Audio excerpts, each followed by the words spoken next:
En France, ça paye pas. Je crois qu'il n'y a pas de catcheurs français non signés qui vivent du catch. L'argent, c'est un sujet qu'on a pas mal abordé pendant tous ces jours de tournage parce que mine de rien, c'est un vrai problème. Je pense pas faire du catch toute ma vie à perte, tu vois ce que je veux dire? Aujourd'hui, faire du catch en France, c'est presque un investissement à perte. Les catcheurs sont payés au cachet de gala en gala et la plupart du temps, c'est même pas suffisant pour couvrir les frais investis. Le minimum de mes ambitions, c'est de réussir à vivre du catch, tirer au moins un SMIC, mais tirer un SMIC, ça va être très très compliqué. Ok, mais alors, c'est quoi la solution? Combattre encore plus? Pas sûr. Et bon, moi, je vais catcher, on va dire 8 fois. On va dire samedi, dimanche. Et encore, ça, c'est vraiment les gros mois. Dis-toi que même si t'es payé sur 8 shows, tu vas pas en vivre, quoi. Mais le vrai Graal pour les combattants, ça reste quand même le contrat. Aujourd'hui, en avoir un, c'est compliqué, mais c'est pas impossible. Quand tu regardes la WWE, ils sont plusieurs centaines de catcheurs. Ouais.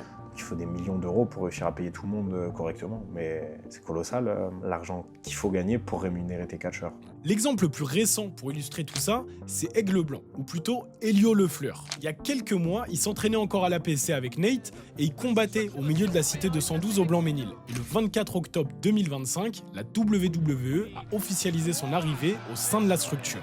Et voilà, on a vu émerger des grosses stars depuis ici. Notamment Aigle Blanc là, qui est signé à la WWE, qui était notamment un des coachs APC que j'ai eu aussi en coach, que j'ai eu l'honneur d'avoir et qui m'apprenne des trucs sur ce ring.